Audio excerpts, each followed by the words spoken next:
J'ai toujours voulu travailler dans un environnement dynamique. J'aime instaurer le changement, j'aime résoudre des problèmes.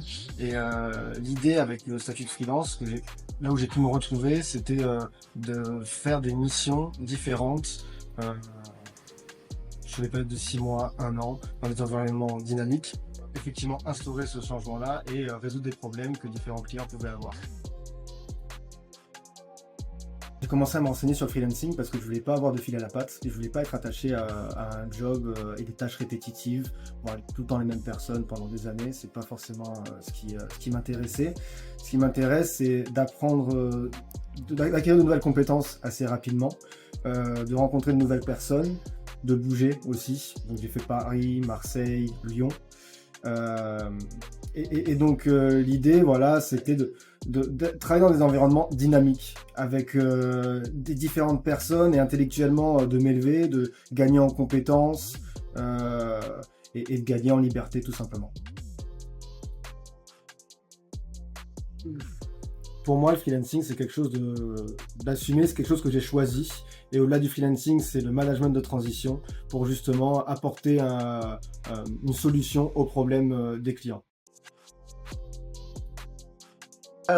Une des dernières missions que j'ai fait, c'était de mettre en place un outil de gestion de trésorerie et de mettre en place aussi le process de gestion de trésorerie dans un grand cabinet de conseil français qui s'est étendu à l'international, avec des problématiques de trésorerie à l'international.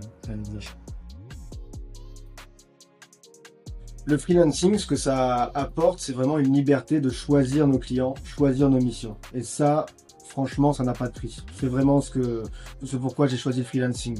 Le CDI, ça propose une stabilité, une sécurité. On cotise au chômage, on cotise à la retraite, on a un emploi qui est stable. Je pense que c'est mieux pour construire une vie, on va dire.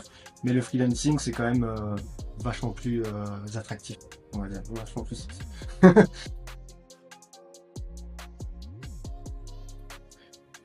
UG Max, c'est un très bon cabinet parce que, premièrement, ils sont disponibles et ça, c'est ultra important d'avoir un cabinet et des interlocuteurs qui sont disponibles. Et ensuite, parce qu'ils ont mis en place des calls experts, on peut les solliciter à tout moment lorsqu'on a besoin d'un avis, d'un conseil, lorsqu'on est un peu dans le doute, on ne sait pas forcément comment traiter avec le client, on a besoin d'un conseil métier sur des questions financières, sur des questions techniques aussi, tout simplement, ou des questions de relationnel avec le client. On sait qu'on peut faire appel à eux et ils sont disponibles pour justement répondre à nos besoins.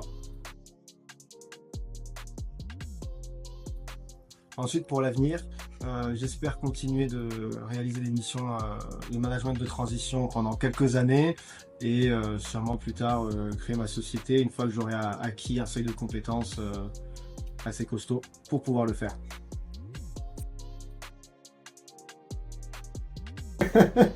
Alors,